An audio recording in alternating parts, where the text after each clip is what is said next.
She gave us some tips and tricks. No tips. Hey guys, welcome back to our channel.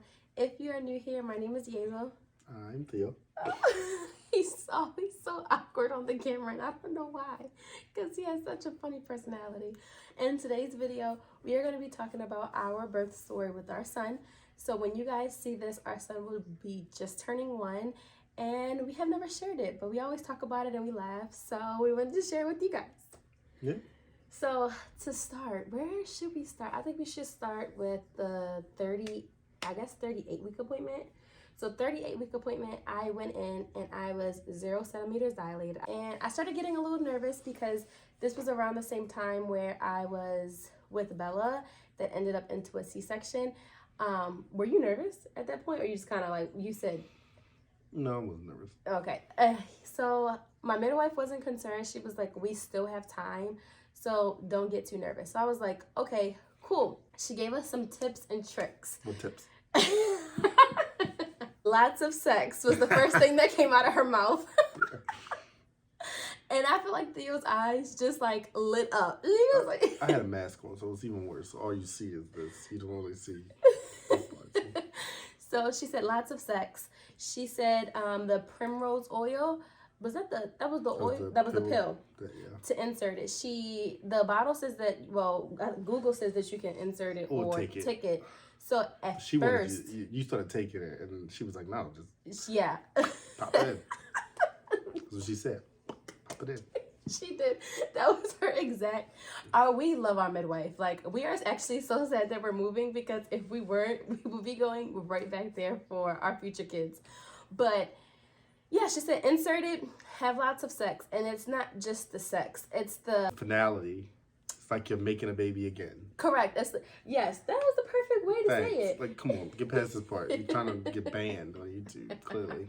I asked if I should do what was it? What did we do with Bella that I threw up? The midwife's brew. She told me that she didn't recommend it. She said that if I went to 40 weeks and it was like a dire need, then she would tell me to go ahead and go for it. But she was like, just let your body do what your body is supposed to do. I can't think of the video. I found your exercise video. Yeah, it was like a perfect video. I actually linked it down below. Like, I couldn't get through anything in the video. Tough. It was a really tough video. And if you do it, please make sure you have a partner, a spouse, or somebody there to be there with you, because it's really hard. So I did that. And I want to say the next appointment, I was 39 weeks and 4 days. Junior was born 39 weeks, 5 days. Yes, 39 weeks, 4 days. And we went in. I didn't really have lots of contractions. Our appointment was at 3:50, and I knew I was dilated just based off the contraction that night prior, but I didn't think I was as dilated as I was. Yeah, I had somebody come detail the car at my job that day. Yeah, was it raining? It was misting. It was like drizzling. I had a guy come detail the car, just clean it out on the inside. We were preparing, to bring a baby home, and just in case, you never know what happens at appointments. So I don't even think we didn't have our bags ready. We didn't have our bags. No, in we the didn't car. bring our bags or anything. It was just go with the flow. Yeah, I was like, baby's coming in at least a week, so we need to start preparing. So yeah, I had a guy come to my job and detail the car. So we were just sitting there, and even everybody at his job was like, how are you just like gracefully walking around this pregnancy? And I'm like, I don't know. I feel like the end of this pregnancy has been easier, like than what it was with Bella. Yeah, well, it was summertime too. That was with Bella. It was it was kind of one of those like, let's get this over with. Like by 7 a.m. it was 90 degrees out. Like it was like, bro, this is torture. At least by Theo, it was like 60 degrees. Yeah, it was nice weather. And I think with Bella, like, I was eating ice pops for breakfast. Yeah, it was so hot. Cause we were going on a walk in the morning. It's like, oh my God, this is hot. So he's like, are you ready to go to your appointment? He packs he just closed his laptop. He leaves it there. He didn't even bring his laptop back, because we did not think we were going to hear the news that we heard. So we got to the appointment. We checked in. Everything was fine. And then I get checked, and she's like, wow, Mom, you're at a 5 centimeter dilated. She's like, you're 5 centimeters dilated. And what did I say? You was like, no. You have said it all the time. No. She was like, yeah. Oh my God. So she's like, yeah. She's like, I don't believe it. Like, there's just no way.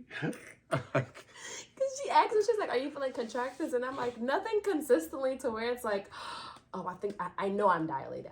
If I was dilated, I thought I was at, which is funny to me because it's like, you get stuff and you're like, oh my God, these are contractions. And the whole time you were dilating and nothing was like, you weren't feeling anything. So that was funny to me because it's like, bruh, you probably could have went the whole 10 and didn't even know. Well, no. By the time we got to 7, we knew. We knew. It was go time. So, yeah. But my membrane was intact. My water was still intact. So because so she swept my membrane. Typically, if you're 5 centimeters dilated, your doctor is supposed to send you to the hospital for labor and delivery. However, I was not in active labor. And because we were taking precautions to do everything possible to not have another C-section, our midwife sent us home.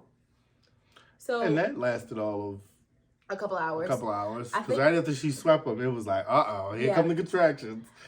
And so we went to your job. We went back to get my stuff. I was like, all right, tonight. No, we stayed. We stayed until the end of the day. No, we didn't. We didn't? I had to, no, we did technically because I took off. I was taking off for the next month. So I was like, all right, I know obviously he's either coming tonight or tomorrow.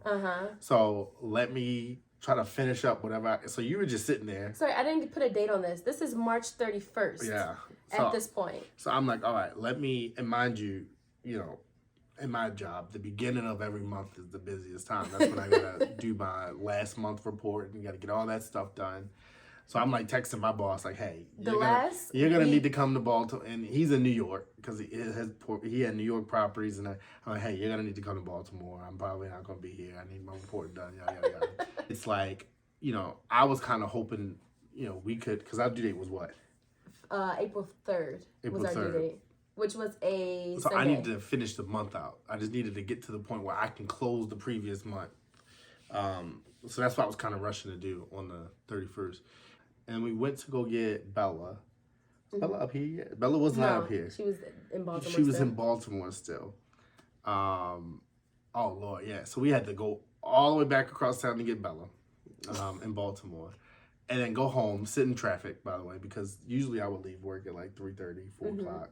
But our appointment and was kind of skip traffic a little bit. But actually, no, during that time, I was hitting traffic every night because we had to hit 695 to get home. We weren't just getting on 83 like I am now. So we had to sit in traffic. And back then, Bella was rough on that ride home. Because, I mean, she was only, not even 2 yet. No. So, and she hated that ride home. That was a 50-minute to an hour ride home. She was 20 months old. And she hated it. So we're like, all right, we don't really have time. We still need stuff for the hospital. So we're like, let's go get some. Did I run or did we both go? I think I ran. I think we went snacks. To Walmart. I got like this HDMI thing that didn't end up working. So I hooked my laptop up to the hospital TV and it didn't work. So we could watch some, good TV. But that didn't work. Anyway, and what else did I get? I think you got... And I got Bella some snacks for staying with her godparents. Oh, and my midwife, they did give me the okay to eat during labor. It just had to be everything that you can see through. So Jell-O. And we packed a bunch of that. Yeah, so we had like a laundry list of things that... Because I told her I need to eat. You need to eat. I need to eat. And she was on board. So she gave us a laundry list of things. So Theo went... Did I even eat anything in labor? Well, we'll get to that part. I think you had Jell-O. Yeah. I mean, we'll get to that. Yeah, we'll get to that part. So yeah, we got home and I actually went and got Bella a pizza from Panera Bread. Yes. Yeah, it was a Panera Bread pizza. I don't know why we got Panera Bread pizza, but I don't think we knew it was going to happen immediately, but you started having contractions immediately, like the painful ones. Mm-hmm. I'm like, okay, let me get Bella something to eat. Let's get her ready for bed. Mm-hmm. And I called her godfather, who's my best friend, and I said, dude, it's happening tonight. You did get in the bath, right? Did you get in the bath? I think I got in the shower. No, I think you tried to get in the bath. It was like, yeah, I can't do this. Yeah. And so you just got in the shower. But we got Bella in the bath. We tried to, I was telling you, I was like, look, if you can hold on as long as possible, I want her tired so that the transition to her godparents' car when we get to the hospital will be easy. They'll have an easy night with her, which they ended up not having an easy night anyway. But yeah, God bless you know, them. we were just trying to wear her out as much as possible. So I'm like, and spend as much time as we could with her before. And I'll let you talk about that part, because that was more emotional for you. Than, you know, we wanted to spend as much one-on-one time with her before we left. You know, before her whole life changed, because literally her whole life was about to change. So we watched the movies with her. We did continue to do the exercise thing, which Bella loved doing it with us. Yeah. So that was kind of like fun, and it got her really tired. Bath time we did with her. This was before contractions got really, really heated for me. Like, I was feeling them, and I was able to time them consistently. But I was able to still, you know, do whatever. So I would just sit at like the bathtub and play with her. We watched the movies. We ate, and yeah, I think that's pretty much it. But that was very emotional for me, because it was like, boy, like, she was so attached to me at that point. Like, she was so clingy. And at this stage of Bella's life, she was a complete daddy's girl. Yeah. She was clingy to Theo. So it's kind of like she knew without us having to tell her that change was coming. She kind of anticipated it. She felt it. She knew change was about to come. So it was very emotional, because that was that's my firstborn. So it's like, I hope you understand, and I know you can't really fully understand, and I hope you love him. I hope you still love me. I hope you don't think that you're being replaced. So that was very emotional for me. Very emotional time. So anyway, get her settled. Mind you, at this point, I'm exhausted, because I did just work a full day. And then I did all this running around when we got home. House is a mess, by the way. House is a complete mess. So we went to the hospital. Godparents met us at the hospital. I mean, this was like 11 o'clock at night. Yeah, we got there. It was 10:50. Yeah, and her mom was coming to the hospital with us too. So we were able to get one other person. Still COVID restrictions, which I don't think there is anymore. I don't think so. It was still COVID restrictions a year ago. So I could be in there, and one other person could be in there as well. And so her mom was in there with us. So the triage room, she couldn't come into. So it was just me and you in the triage. It was, just one person, and obviously. Which felt like we were in there forever. I think we were in there for like an hour. Yeah. So I'm like dozing off. Like, I'm exhausted. Like, I was literally exhausted. We thought by the time they checked her in the triage, I'm like, oh, she got to be at like 7 centimeters or something. Yeah. Nope. I was just about to say that. I was only at a 5.5. I did dilate further than what I was, but I was only at a 5.5. But I will say the contractions picked up. And so when they called your midwife and everything, they're like, just keep her. She's already 5.5. Just keep her. And the contractions were consistent. So when I checked in, the people at the front desk was like, your doctors let you go home and you were at a 5 centimeters. Yeah. I was like, well, my doctors are at this hospital too. So I mean, my doctors are my doctors, and they know my birth plan, and they know what's best for me. And I'm like, this is just like the receptionist person who literally checks you in. Like, they don't do the paperwork. They just take my picture. Like, they're not my doctor. They just check your insurance, make sure you're good to go. They just know, like, typically they know the standard. Like, if you come and you're in labor, like, and you feel like you're in labor and you're at a 4, they keep you. And mind you, Yezel's walking. She's like not in a wheelchair. Like, she's just walking around. Like, I'm breathing. And so they're like, they're looking at her like, what the heck? They're like, are you? And the lady. And I didn't come in with her. So she has like no bags, because I have all the bags. And they're looking at her like, are you sure you're ready for labor? And the thing is, like, they were looking at me like, well, you're too calm to be at like a 5.5. Like, she was like, you're too calm. Like, I guess the lady at the front desk didn't believe that I already knew I was already 5 centimeters dilated. So she was just like, your doctor shouldn't have, like, protocol. They shouldn't have let you go home. And then. So the good part is doctors it was GBMC, labor and delivery. The doctors were at GBMC as well. That we were using, and the midwife, all of them were at GBMC. So it wasn't hard to get records. I mean, it was actually fairly easy. So when we got to the back, they easily saw, oh yeah, she was at 5 a couple of hours ago.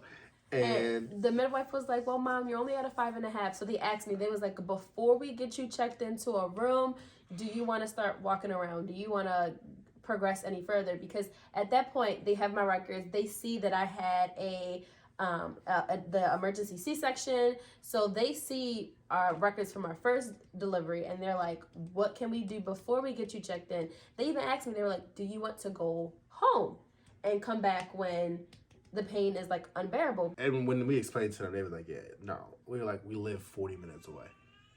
So they were like, yeah, just stay at that point. So we'll be right back. We have a special guest about to join us. So we're going to zoom through the rest of the story, because here is pretty simple. Yeah. So we get checked in. At this point, it's 11:30. We get into our room.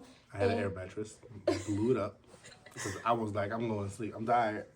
And I was like, if some action pop off, I need to be ready. So I was GBS positive, which is why we did go to the hospital when we did decide to go, because I had to get 2 doses of antibiotics before delivery. So we just had to do that. We had to do that with Bella also. So we get into our room, and the room was huge. Like, yeah, that first one was huge. Like, in comparison to Bella, like, we were in a small room for Bella. Mm-hmm. This room was so huge. Like, it was kind of like overwhelmingly big. Like, it was big enough for me to have an air mattress. Your mom was on the couch. Yeah. And you still were able to walk around, bounce on the ball when you wanted to in the middle of the night. So yeah, I mean, I slept through everything. So I can't give you any information. I slept. I was snoring. They just came in. You guys know how hospitals are. We're gonna check you, Mom. We're gonna see how far dilated you are. I woke up at what, 7? Yeah. 7 a.m. is when I woke up, because I was like, I'm gonna go get breakfast. Well, no, I didn't say I was gonna go get breakfast yet. We were just sitting there, and I think we were having a discussion whether to break your water. Yeah. I'm saying break your water, like, it's you. Yeah, to pop your water. So, and I was like, let him do it. And so once you did it, I said, no, you did it at 9. I said, okay, I'm going to go get breakfast. Literally, I went to go get breakfast. In the middle, you texted me like 10 minutes. You texted me like, yeah, I'm 7.5 already. Labor starting. Where are you at? I'm like, no, I was like, no, I didn't say labor was starting. I started crying because I wanted to do this experience without an epidural. And yeah, I at that point, like 10 minutes after he left out the room, I guess maybe his spirit just being there, like his presence, literally like comforted me. I don't think so. I think your cervix just opened to the point your body was like, bro, this is not normal for me. And so you were supposed to take the credit, baby. No, I'm not gonna take the credit for that. But it was just, I was like, I'm asking for the epidural. I'm asking for the epidural. No, who was it? Your mom that texted? Your mom texted me. It's like, where are you? I'm like, paying for our breakfast? Like, because I told him it took me 5 minutes to find the freaking food court. Yeah. So I'm like, I'm paying for our breakfast. So I'm like, oh crap. So I'm like speeding everybody up. Like, hey, can you hurry up and make the sandwich? Like, we were getting breakfast sandwiches and stuff. Me and her mom. And some coffee. She was like, she wanted me to make her coffee. So I'm like, oh my Lord. She had a specific order, like.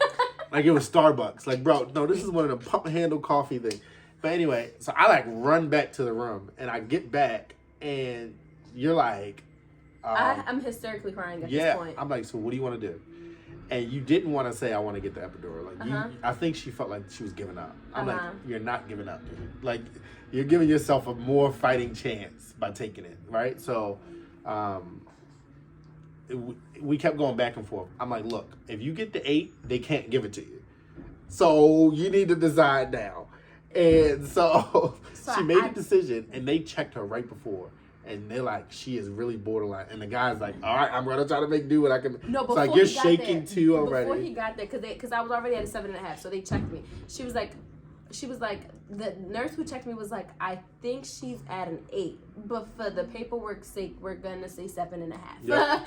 So I was at an 8 when I requested it. When they came in, you were shaking because he had a hard time putting the epidural in because like you couldn't control your body. And he knew. He said it was an older gentleman. He's like, I've been doing this for 40 years or something like that. Me and her mom makes fun of him all the time. Like, he's like this short D. Like, he reminds me of the old man from Up.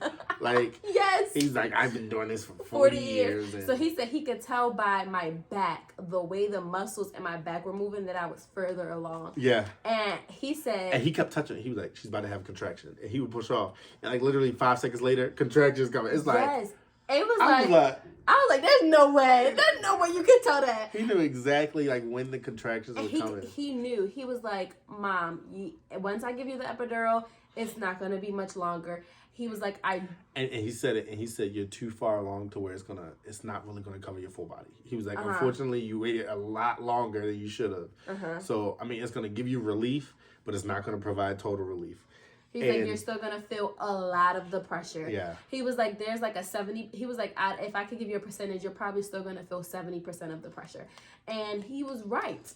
Actually, no, I would say 50-50 because one side of my body was numb, completely numb, and the other side. And they tried to fix it. They did. And it just. And before. But it was also the way you were laying, and you couldn't stop moving. So it was one of those like, next time we know. If you need an epidural, you need to get it a lot earlier. Rather than negotiating it, it just needs to be let's do it, let's go. And stop being indecisive. Just go. Just make your decision. It doesn't make you weak to do it. Yeah. And, I get why women might think that, but it doesn't. Like, the labor process is already a beautiful thing. The people who don't need it, good for them. Congratulations. People who do, good for you. Yes. Like, that's what it's there for. It's literally, that's what it's there. It's no way. Like, let me be clear. There's no way I could have gotten any of the surgeries I've ever gotten done without any anesthesia, including in my mouth. Like, there's no way. I got a root canal done. There's no way I was going to allow them to do a root canal and not give me anesthesia. I felt the yanking during it, so I can only imagine. You know what I mean? They checked me, and now I'm at a 9. At a 9. I'm like, and I'm completely thin. And so now the doctor's coming in, and she's starting to... Doing the I can never say this word, perineal massage. Yep. And so she's starting to do that. I'm like, what is that for? I'm asking a million questions. I'm like, hey, what is that for? She's like, this is something to point out. Thea with Bella, he really did. I didn't look at all. He looked once, and he kind of was just like, he only looked because the doctor like asked him like 50 million times. Yeah. But Theo, I'm just down there like, what are you doing? Like, what is that? Because I told him, he said, will you find encouragement if I came down there? Because in my head, I feel like, the doctors are telling me, like, you're doing a good job, because they're the doctors. They're supposed to encourage me. But, like, I don't know. This is my partner. We've been together for so long, and he knows me so well. He literally was like, okay, I literally can see him. Like, You're doing the push process? I'm like, you're doing good. Like, he's almost out. Like, his nose is there. Come on, keep going. So, like, but I'm, like, asking her questions, like, what is that? She's like, she's just like trying to help your cervix, whatever. And so. Prevent from tearing. Now the time has come. You got to a 10. And they're like, all right, time to start pushing. Before we get started, shout out to Sarah. That's one of the nurses that was in the room. She was one of the midwives in the room. She was like really helpful with Yezel. She was like, breathe, yada, yada. I'm not going to get too deep into that because it triggers me and Yezel's mom. So she's pushing through the process. There was a point where you got really discouraged pushing, and you wanted to give up. Yeah. You were like, you know what? Give me the C-section. I think you shut it up right now. You're at the end. You're not giving up. And the truth is, we were at the end. Like, it was to the point where I think I have a video of it, which we can't post, obviously. But I could blur it out. His head. Oh, I can't blur that out. Was literally at the crown. He was crowning. The part that I asked for the C-section for the moms out there who know this reference is when the shoulders were coming down. No, it was the ring of fire. Oh, I don't know what that is. You will never know what that is. Yeah. It's literally, fire is literally where you feel like burning hell in your vagina. And it's like, it's either you push it through the ring of fire or you don't push at all and you don't feel the ring of fire. And that's what it was. Yeah. When I said, I just want a C-section. Like, just give me the C-section. I was like, no. And so I think it was about another 10, 15 minutes more. They got the mirror down and everything. And once when it got past the big part of his head, like this, first part, I think the rest of it was easy for you. And it kind of... he didn't get stuck, but like the crown of his head came out and then he kind of stopped. And the doctor was like, Mom, I need you to push the rest of his head out. So go ahead. It was like pooping. It was like you get the big part out and then the rest just comes. But no, that wasn't the case for him. Yeah, it was really weird. It was like, because you got this part, but he got this like he had this big like lump in the back of his head too. So it was like another hump you had to get through to get him out. So then we got his neck out, and Theo was like, his head is out. Like, he was like, you just got to get the rest of his body. And he has shoulders like Dad. He has a very broad shoulders. So his shoulders were like it was like not trying to come through. And I didn't tear all the way up until this part. Well, I think she got him through. I think she like pulled him through. Like, yeah, because she kept, again, as I'm pushing, the entire time. She's massaging, she's putting, it was 2 fingers because I could see it in the mirror, and like we have videos of it. And you said like 3 fingers. Yeah, once when he came out, and she was good. I'm like, oh, this is easy breezy. And right at the very end, he like yanked his arm. Yeah. And it ripped her. I was like... It ripped me in 4 different places, y'all. And like, it just started gushing in blood, and that's when I was almost done. I was like, oh, I might hit it. But she didn't feel it. No. Because immediately they put the baby on her chest, and she was in love. And I'm looking down there like, oh my God. Because it's just gushing. And it's like... And I look at her, and she's just like... I was getting sewn up for like 2 hours, y'all. No, seriously. Like, no joke. And I had to ask her, like, so I got ripped in 4 different places. After she sewed up one part, like, obviously you just had a baby, everything is swollen. So she's like, I'm just trying to, like, she had to close her eyes, and she was like, that's how bad I was ripped. Yeah. Like, all because he wanted to put his hand on his face. But this is how he was in the womb the entire pregnancy. It was his hand, and he still does it when he wants to get comfortable. His hand is on his face. So I mean, he just had to yank it up. We thought she was gonna make it with no tears. And that's what the doctor said. The doctor said, you were going to make it with no tears. And then he ripped his... And I saw it when it happened. When you asked her, what was this for? You was like, this is to help her prevent her from tearing. And once when I was watching it, and once when I saw him rip his hand, and I just saw blood start going, I was like, uh-oh. But, I mean, other than that, and then, you know, after everything, she got sewn up, I left. I went to get something to eat because, you know, my breakfast got cold. And she was starving, of course. So we went and we got some soul food. We did. So good. We went to... I still tell him. Southern Blues, I think. Yes, it was Southern Blues. And the cool part of his birth story is he was born. And so, I mean, fast forward a little bit. So it's now April 1st. He's born. He's born. 2:37 p.m. And we're all exhausted. The next day, I'm like, I feel guilty about Bella. Yeah, we're spending a lot of one-on-one time with him at the hospital.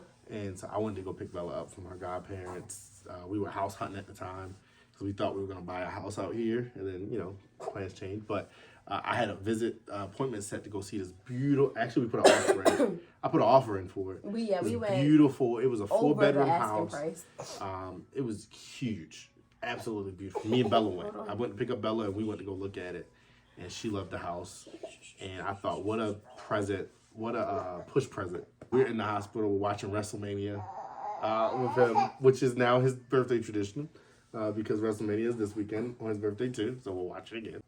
So yeah, guys, this was our positive birth story with our son. Like, absolutely positive. Even though I tore, and even though that was very painful, nothing is as painful as having a C-section.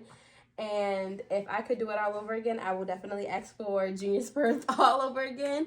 Hopefully in the future we can have a better birth story than what we have. But honestly, like, this was such a blessing. This was such an amazing experience. And I would not do anything different.